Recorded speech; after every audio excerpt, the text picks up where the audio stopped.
Hello, good evening.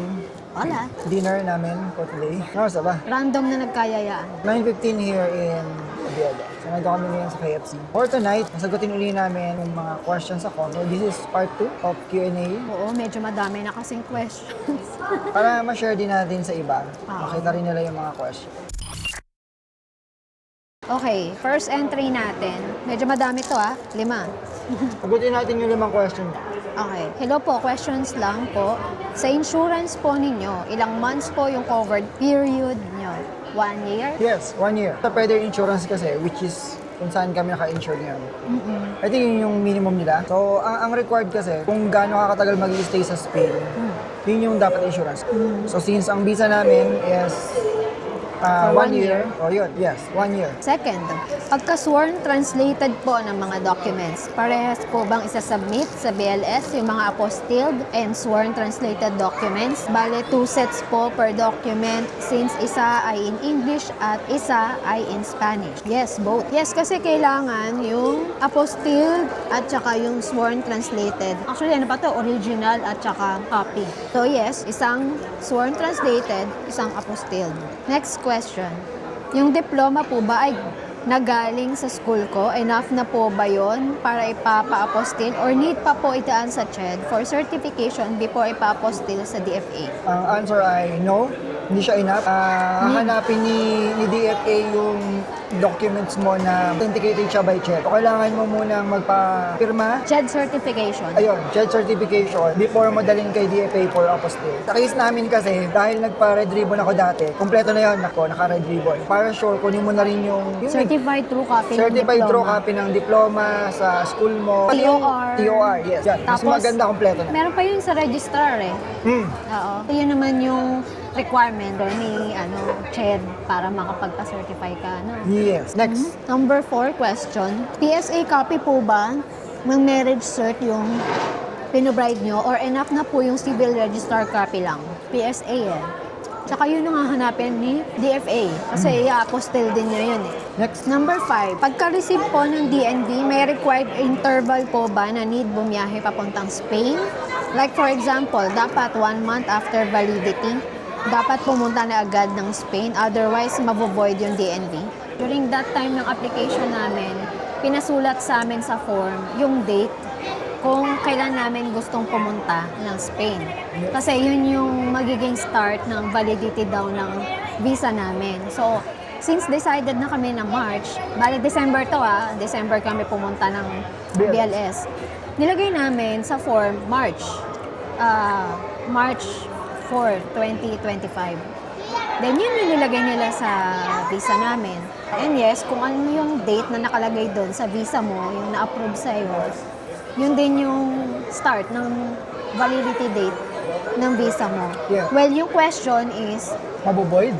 oo, kung naboboid daw Hindi ba? naman. Kasi kami, December kami na-approve, March pa kami lumipad. Yes. Kasi basically sa application mo naman, nilagay mo naman na March ka pupunta ng Spain. Yes. I think ang importante lang doon, kung ano yung nilagay mong date, dapat pumunta ka ng Spain. Kasi tatakbo na yung Validity. Sayang validity ng din DNB naman. mo. Kailangan mo na agad pumunta. Kaya kapag pumunta kayo ng BLS, dapat final na rin.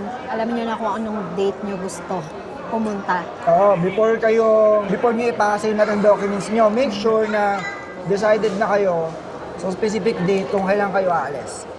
Kung sa tingin nyo, kailangan nyo pa ng konting time, ilagay nyo doon. Kasi kami, December, February pa or January. Inagahan. Kasi nainip siya. Nainip kami. Anyway, tinapat lang namin yung kasi birthday muna pala siya sa Pilipinas before kami. Yun lang yung reason namin kaya kami nag-March. Pero other than that, sana pala inagahan namin. The agony of waiting kasi. Bukod sa may agony of waiting ka na ng paghihintay mo ng approval, nandun din yung agony of waiting ng paglipad mo. Next. Hi ma'am. Do they require BIR tax filing and other business permit like DTI since I am working as virtual assistant? Nope, walang DTI. So far na wala kami pinasang ganon. Wala sa amin ginanap na ganun. Kahit sa requirements ng DNB, walang DTI. Kahit naman freelancer ka or walang. Yung other requirements lang, yun lang yung kailangan mo. DTI, wala. Sige, Okay, next. Did you attach the requirements for the email to book NIE appointment or was it plain email to request schedule? Ito, hindi. Hindi namin hindi kami nag-attach ng kahit na anong requirements sa email when we requested NIE appointment. Kasi yung requirements, dadalhin mo yon personally doon sa appointment schedule na ibibigay sa'yo ng consulate. Basically, yung email na yon sa consulate, nag-request ka pa lang ng appointment kung kailan ka Schedule, pupunta. Schedule mo. Pag pumunta ka doon, mabibigay yung Yes. lahat ng requirements mo. So, in person yung pagpapasa sa consulate, hindi pwedeng via email. I-remind ka lang nila sa email kung ano yung mga kailangan mong dalhin, mga requirements for the NIE. Hindi mo kailangan mag-submit by email. Kasi sa atin, ang nangyari, nag-request ka via email ng appointment schedule, tapos nag-reply sila na eto yung mga kailangan. Tapos nag-reply ulit siya na yes, we already have the completed documents ready for submission. Kumbaga, i-reply nila yung requirements just to make sure lang na kompleto ka na. Yes. Kasi huwag kang magpapa-appointment ng NIE kung hindi pa kompleto yung requirement. Yes. Next, need din po ba translated and notarize yung bank statements? And nag-register po ba kayo sa RETA or enough na po yung declaration na magre-register once approved? Thank you. Yung RETA declaration, required yon. Letter, oo. Kapag wala kang ipinasang SSS documents, hahanapin yung BLS yon, yung RETA documents. So, kailangan mo yon. Yung about naman sa, ano yung isang tanong mo? Bank statement? Yung sa atin ba hindi na? Hindi. Yung bank statement? Oo. Ay, sa bagay yung bank statement kasi mostly numbers lang naman yun. So, I think, hindi na. Although nung una, na-request nila kung pwede daw sa bank, i-request na naka-euro. Chinek natin sa bank natin, hindi daw sila nagaganon. So, okay lang. Required yun. Pipilapan mo yun, yung declaration na yun, na pagdating mo kasi dito, naka-promise ka na mag-register ka ng autonomo and ano yun, para magkaroon ka ng social security number. Kasi di ba, either gamitin mo yung social security number mo sa Philippines, which is yung SSS natin, pero pag yun naman ang pinili mo, hihingi ka ng documents from SS. And kailangan fully paid ka in advance, I think, no? Oo, we tried that Kaya lang parang medyo ang hirap nung ano. Oo, parang ang requirement nila, I think yung hinihingi sa akin ng SS 1 year? is 1 year or 2 years. So, babayaran mo in advance yung SSS. Ayun, kaya pinili ko, RETA na lang. Dito na lang ako magbabayad ng social security number through autonomo. Ma'am, pwede po pa-discuss yung tax impact sa personal income. About sa tax, mag-create kami ng bagong video about that kasi we're in the process of registering sa autonomo. So, malalaman namin yung lahat ng about sa tax. Next video na lang po. Ma'am, question lang po. Nagpa-apostle muna ba kayo ng documents before po kayo nagpa-translate or vice versa po? Apostille first. Apostille muna. Kasi kasama yun sa nagka-translate. Lahat ng requirements muna, ipapa-apostil mo and then gather mo siya, tsaka mo siya ipapa-sworn translated. Next.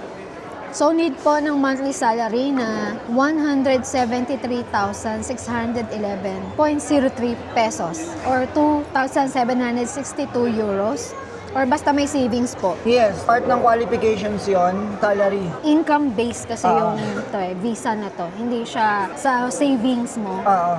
Kung gusto niyo pong mag-try ng like kulang yung salary tapos baba ka pa ng savings, I think po pwede naman yan. Pero hindi kami 100% sure sa part na yun kasi hindi namin siya pinagdaanan. Pwede po kayong mag-consult sa immigration consultant na prepared nyo and then ask nyo sa kanila. Kasi usually naman nagbibigay sila ng 30 minutes na pre-consultation. Boss, yung income ko around 1,700 euros lang. Mare-reject ba yun? Hindi ko rin po sure. Kung magbe-base siya sa qualification, malaki yung chance na ma-reject. Kasi ang first na qualification nga is dapat pasok yung sweldo mo. Ngayon, kung meron kang pwedeng idagdag, yun nga yung recommendation namin, kung makakapagdagdag ka ng passive income or additional income, mas malakas yung application mo. So, malaki yung chance na ma-approve. Ma'am, nakapag-change surname na po ba kayo nung nag-apply ng NIE? Yes. Also, yung passport po ninyo, yung married name na yung nakalagay? Yes. Yung wife ko po kasi hindi pa nakakapagpalit ng surname dahil kakakasal lang namin.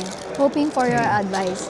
Okay lang yon, wala namang problema kung nakapagpalit na siya ng surname o hindi. Ang importante, sa lahat ng documents niya, dapat parehas yung pangalan, especially yung passport. Ngayon, kung valid pa naman yung passport niya, kahit wag mo na magpalit ng pangalan. Besides, dito sa Spain, hindi dito required or mostly dito hindi nagpapalit ng pangalan yung mga wife. Ma'am pa, kain mo na. Ay, nasagot na ba natin to? Ma'am, who is your immigration advisor? Which agency? Bureaucracy.es. Yep. Yun po yung immigration advisor na. If you want to consult with them, magpabook kayo ng 20-minute call. Free lang yon. We'll link the description below. Hi, can I call for your advice? Ayun, yung nag-comment po pala kung pwede siyang tumawag. Message nyo po kami directly sa social media namin. Makikita nyo po yung mga links na yun dun sa description ng mga videos namin or dun sa profile tab po ng YouTube. Pwede po kayo mag-message sa amin. DM nyo lang po kami. We'll try our best to answer. And of course, those are just based on our experience naman din. Hindi namin bigay yung number namin kasi unang-una, international call pa yon. So, gagastos pa kayo ng international call. Hi, I'm looking po to get digital nomad visa. Is there a way to contact you po directly? I just have questions on places that is affordable to stay with a kid in Spain if I'm bringing my daughter with me. Nag-message na siya sa atin sa IG. Nasagot na namin kung bakit Oviedo din yung napili namin, ganyan. Actually, depende talaga sa preference nyo kung saan po pwede, kung saan nyo gusto. Pero kung mag-uusapan ng affordable place, affordable dito sa Oviedo. Pero kung mahilig kayo sa mga small cities, okay lang to, Oviedo. Pero kung prepared nyo yung mga big cities, maraming tao, the hustle and bustle of cities, kung medyo prepared nyo yun, baka maboring kayo dito sa Oviedo. Next, are the people friendly po ba? Parang di nagpapansinan kasi. Not like in the US. Makakapagsalita lang kami, it's Oviedo. Yes, friendly po yung mga tao dito. Not in a sense na hindi sila nagpapansinan. Actually, marami dito, makikita mo sila lagi kahit sa supermarket or sa bar, doon sila nag-uusap lagi. Basta may makasalubong sa nakakilala, i-stop lang sila, magkukwentuhan sila ng matagal doon sa isang sulok. So ganun dito. Hindi kasi sila, I think, hindi lang Spanish yun no? Or I mean, hindi lang Spaniards. Medyo respectful sila sa privacy ng ibang tao. Hindi sila yung basta papansinin kanila kung hindi ka naman nila kilala, di ba? According sa local dito, kung mabatiin mo naman sila, which is the experience naman namin, pag binati mo naman sila, nag-response sila, di ba? Simpleng hola. Hindi naman sila suplado. Yeah. Hindi kami, sa part lang namin, hindi kami pa totally makapag-converse kasi in Spanish. Kaya kami naman yung nahihiyang lumapit. Pero pag nag-try ka naman magtanong, mag-hello, mag-hi, wala namang problema. Mabait yung mga tao dito sa Oviedo. Medyo reserved yung iba. And also yung mga experiences namin, ng mga applications namin sa mga government offices, sa mga bank, napaka-welcoming nila, and napaka-patient nila sa amin. Mahaba yung pasensya nila, kahit yung sa government. Ayoko nagsabihin sa Pilipinas. Anyway, May nagtanong din dito, it is recommended to use the service of real estate agent in finding apartment and magkano daw yung normally charge nila. Kaya somehow, maganda kapag nag-hire ka ng immobiliaria o real estate agent. Full na tina-charge nila is 1 month rent. So, halimbawa, nakuha mong property is 500 euro per month, so yun yung charge nila, 500 euro per month. So, nakadepende na sa property na makukuha mo. Ang maganda doon, sila na yung mag-aasikaso lahat ng paperworks. Diba? Sila din yung makikipag-usap dun sa owner. Advantage yun kung, halimbawa, hindi ka marunong or magaling pa mag-Spanish, sila na yung bahala.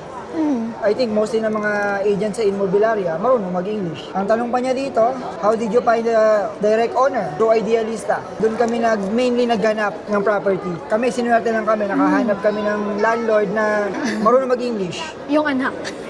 Yung anak niya, maayos naman silang kausap. Sinuwerte kami doon. Pero dun sa immobiliaria na nakuha namin, swerte din kami. Kasi okay naman din siyang kausap. Actually, nabanggit niya nga, from The Grain, wala daw silang fee. Oo, wala. The Grain. The Grain. Hindi ko lang alam kung available siya sa ibang part ng Spain, pero dito sa Oviedo, i-link namin yung website nila. Sinoria. Sinoria. Headed there in December for our scouting trip. Hopefully, we can meet you guys. Marami ba Pinoy dyan? Nako, konti lang. Para sa Bino, dalawa pa lang yung namimit namin Pinoy. Isang nakapangasawa ng British, under ng non-lucrative visa, I think. And then, living here na matagal na, more than 10 years. 12 years, Si Mike, yung kaibigan namin dito. So yun pa lang yung dalawang Pilipino na meet namin. Siguro meron pa, hindi lang namin namimit. Mukhang konti. Marami nga sa Gihon. Sa Gihon daw yung marami. Pero nung pumunta kami ng Gihon, halos wala rin kami nakasalubong na Pilipino. Mas marami nga sa Bilbao. Kung nandito na kayo, message nyo lang kami ahead para pwede tayo magkita-kita. Did you guys also consider Extremadura, Spain? Di ba meron silang parang financial incentive to move there? Hindi pa namin kinoconsider yun. Yeah. At di namin alam siya. Na medyo nag-research kami ng konti about that, tumatanggap pa rin sila ng applicant. Medyo remote siya na part malapit sa Portugal. I think okay naman yung offer. Yun nga lang, hindi pa namin masyadong sure yung area. No, sa part na hindi pa kami nakakapag-research masyado. Of course, there's something in that area kung ba't sila nag-offer ng ganon. Kung ba't nag-aalisan din yung mga tao. Siguro kung interested ka, kailangan mong i-research why. And ano yung itsura ng area? Gusto mo ba na ganun yung area na titiran mo for 2 years? One of the reason kaya namin pinili yung north ng Spain is malamig, hindi mainit dito. Mag-research pa kami about that. Very informative video. Congrats on your Spain adventures. We did enjoy Galicia last year and planning to visit Asturias in the near future. How's the weather during this time? Maulan ba palagi? God bless you both. Not in a sense na palagi, pero yes, umuulan dito. Hindi naman ganun kalakas. May mga times dito na halos walang ulap, blue sky, mainit, sunshine, pero hindi ganun kainit, hindi siya humid. Pero may mga times naman na like today, medyo gloomy, puro clouds yung sky. May days na maaraw at may days na hindi. From time to time umuulan. Kailan ba yun? Tumaas yung temperature? 29? Wala lang, parang normal. Kasi galing tayong Pilipinas eh. Ox lang sa atin. Parang yung pinakamainit dito, aircon pa din para sa akin. Currently, we're also processing our application. Halos parehas tayo ng profile.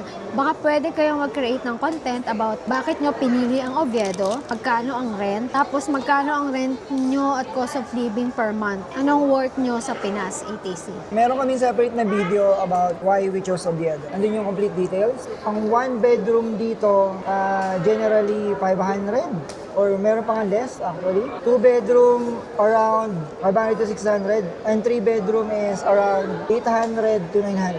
Basta usually ang mga rent dito ay less than 1,000 euro lang. Yeah, mas mura sa north here, especially in Asturias, Oviedo. Hello po, ask ko po sana, I plan to move to Spain from Poland. Maging language teacher po sana dyan. Gusto ko po sana makahanap ng apartment na solo ako na walang share kasi may cat po ako nakasama and medyo maarte po kasi ako sa cleanliness ng bahay. Hehe.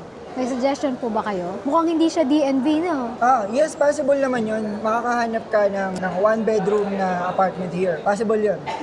Pag nag-search ka lang sa Idealista, make sure na follow mo yung property, yung wala kang ka-share. Tsaka i-timing maghahanap, kailangan hindi summer. Oo, ngayon nga palang summer. Medyo mahirap. Siyempre, maraming nagbabakasyon dito kasi pag summer, mainit sa Madrid or sa south, ibang part ng Spain, nagbabakasyon sila sa north. So yung ibang nagpaparent dito, opportunity nila yun, wala lang masyadong available. Okay, next. Hello po from California. Na-consider din po ba ninyo yung other areas like Madrid and Barcelona? Thinking of moving to Barcelona on a non-lucrative visa next year, pero mahirap kumuha ng apartment doon ngayon. Kamusta po dyan sa Oviedo so far? Yes, totoo po yun. Mahirap kumuha ng apartment sa Barcelona.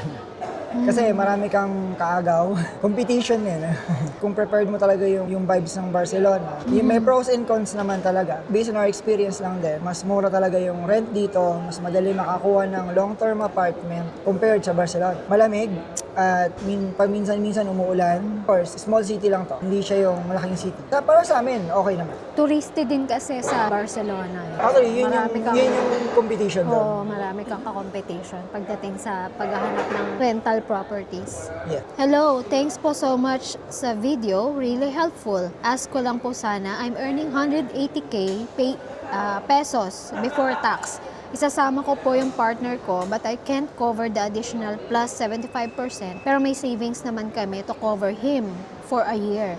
Ma-approve po kaya kami. You said kasi here, no need na may earning yung partner. Tapos, di din requirement yung bank certificate or statement. Just want to get your thoughts. I've seen din kasi sa website po. Thanks in advance. Required yung bank statement pero walang required na amount.